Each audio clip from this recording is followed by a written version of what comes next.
안녕하세요. 뉴스 속 날씨 유다현입니다. 3월에 들어서 황사와 더불어 미세먼지 농도가 높은 날이 증가하고 있는데요.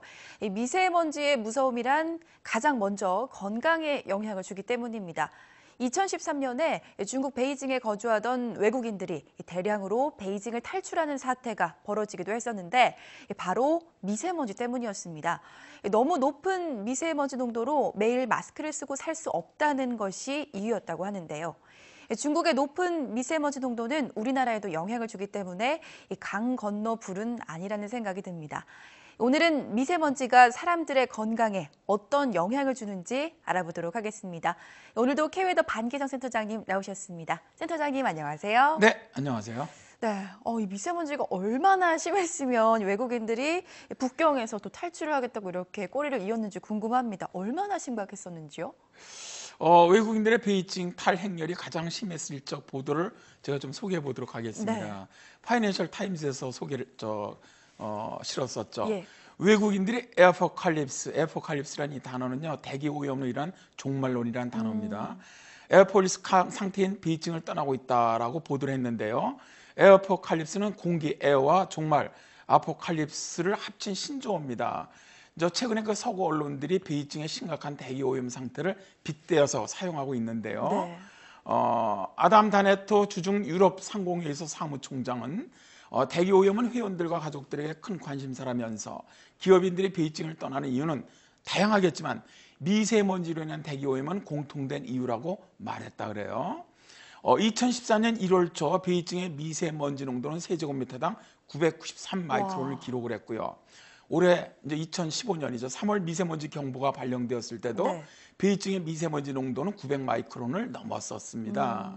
이것은 이제 세계보건기구 권고 기준인 세제곱미터당 25 마이크로그램의 약 40배 정도에 달할 정도로 최악이었죠. 와, 이제 우리나라 같은 경우는 뭐 80 마이크로그램만 넘어도 나쁨 수준이라고 하는데 900 마이크로그램이면 정말 큰 수치거든요. 이 세계보건기구의 권고보다 40배가 넘어간 상황이면 정말 최악의 상황이라고 볼 수가 있는데 이 정도 농도라면요. 가시골에도 워낙 짧아서 앞이 보이지 않을 정도라고 네. 해요. 그렇다면 미세먼지가 건강에 주는 영향은 또 어떤 것들이 있을까요? 한국환경정책평가연구원은 2013년도에 초미세먼지의 건강영향평가 및 관리정책연구라는 보고서를 발표했습니다. 서울 지역에서 초미세먼지 일평균 농도가 세제곱미터당 10마이크론이 증가하면 사망 발생 위험이 0.44% 증가한다고 하고요. 네. 또 65세 이상 고령자가 심혈관 질환으로 사망할 위험은 1.75% 이상 늘어나는 것으로 분석을 했습니다. KEI 배현주 박사는 하루 단위로 초미세먼지 오염도가 증가해도 사망률에 영향을 미치는 것으로 나타났다면서 이 심각성을 얘기를 했었죠. 네, 보통 이제 미세먼지 농도가 짙어지거나 또 나쁨 단계가 예상이 되면 뭐 노약자나 어린이는 또 이제 장시간 야외 활동 삼가하라 이런 말을 하는데요. 이 연구 결과처럼 고령자들이나 또 노약자들이 미세먼지에 아무래도 좀 취약하다는 뜻이겠죠? 그렇습니다. 노인이나 아이들, 임산부 등이 이제 가장 큰 피해를 입게 되죠. 네. 이화여대병원이 임신부 1,500명을 4년에 걸쳐 추적 조사해 봤어요. 그랬더니 미세먼지 농도가 세제곱미터당 10 마이크로그램 상승할 경우 기형아를 출산할 확률이 최대 16%나 높아지는 것으로 나타났습니다. 또 저체중아 출산율과 조산, 또 사산율도 각각 7%와 8%씩 증가를 했습니다. 이건 뭐 엄청난 수치입니다. 네. 미국의 남캘리포니아 대학이 12개 지역의 아동 1,700명을 조사해 보니까 미세먼지 농도가 높은 지역에서 태어난 아이들이 폐활량이 떨어지는 폐기능 장애를 겪을 가능성이 다른 지역 아동보다 5배가량 더 큰 것으로 나타났다 그래요. 와, 그러니까 임산부나 아이들이 직접적인 피해를 입는다는 사실이 연구 결과로도 지금 잘 나타났다고 볼 수가 있는데 아이들이 폐기능 장애를 입을 가능성도 무척 높다고 볼 수 있는데요. 이 미세먼지가 폐에 어떤 영향을 끼치게 되나요? 한양대학교 환경 및 산업의학연구소에서는 미세먼지 크기에 따른 폐에 미치는 영향을 연구를 했는데요.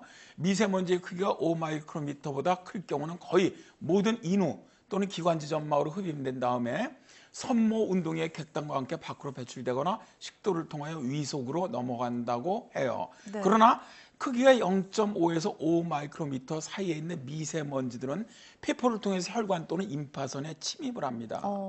이제 우리가 미세먼지보다 초미세먼지가 더 위험하다고 말하는 것은 바로 이 때문이죠.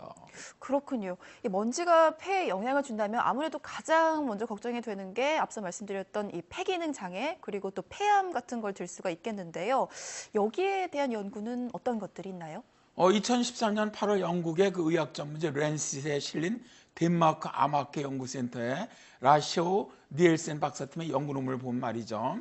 미세먼지는 폐암에 영향을 주는 것으로 이들은 밝히고 있거든요. 네. 유럽 9개국 30만 명의 건강 자료, 또 2,095건의 암 환자를 대상으로 분석한 이 연구에서 초미세먼지 농도가 세제곱미터당 5마이크론 이상 상승할 때마다 폐암 발생 위험은 18% 증가를 했습니다. 또 일반 미세먼지가 세제곱미터당 10마이크로그램 이상 상승할 때마다 폐암 발생 위험은 22% 증가하는 것으로 나타났습니다. 우리나라에도 이런 건 있습니다. 네. 이종태 고려대학교 교수는 서울 지역 노인들을 대상으로 조사해 본 결과 미세먼지가 증가할수록 폐기능이 저하됐다고 말합니다. 노인들의 경우 최대로 내뿜을 수 있는 호흡의 양을 1분 기준으로 환산하면 보통 한 300리터 정도 되거든요.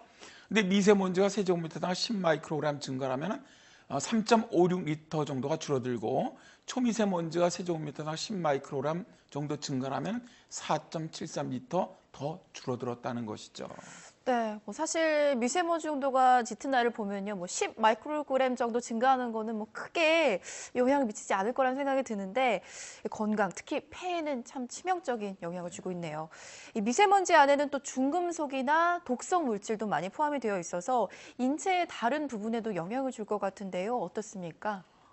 네덜란드 위트레이트 대학의 이제 롭비렌 박사팀은 랜시트에 발표한 논문을 통해서 초미세먼지 농도가 이제 세제곱미터당 5마이크로그램 증가할 때마다 네. 조기 사망 확률이 7%씩 커졌다고 발표를 했습니다.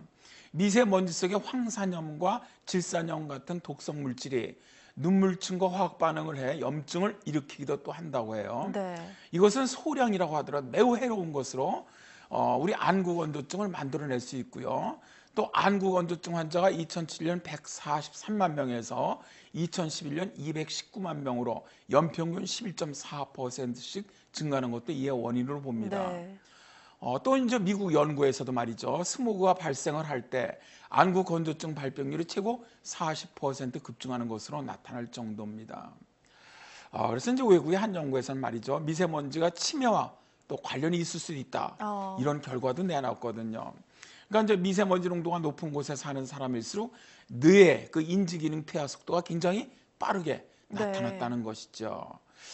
그래서 이제 김기업 순천향대학병원 호흡기 알레르기 내과 교수는 초미세먼지가 혈관을 타고 들어가서 뇌에서는 치매, 심장에서는 동맥경화증을 유발할 수 있다고 말하고 있습니다. 네. 이외에도 이제 국제환경단체인 그린피스 또 베이징대 연구진은 2013년 베이징 등 중국의 주요 도시 31곳에서 초미세먼지로 인해서 약 25만 7천 명이 조기 사망했다고 발표를 했습니다. 조기 사망은 평균 기대 수명 이전에 사망하는 경우를 뜻하거든요. 네. 그러니까 미세먼지가 사망 증가에도 아주 매우 큰 영향을 준다는 것이죠. 네. 이제 우리나라도 황사나 또 미세먼지를 비껴갈 수가 없는 것 같은데 황사 마스크는 정말 꼭 써야 할 것 같습니다. 네. 네, 잘 알겠습니다. 오늘 말씀 고맙습니다, 센터장님. 네, 감사합니다.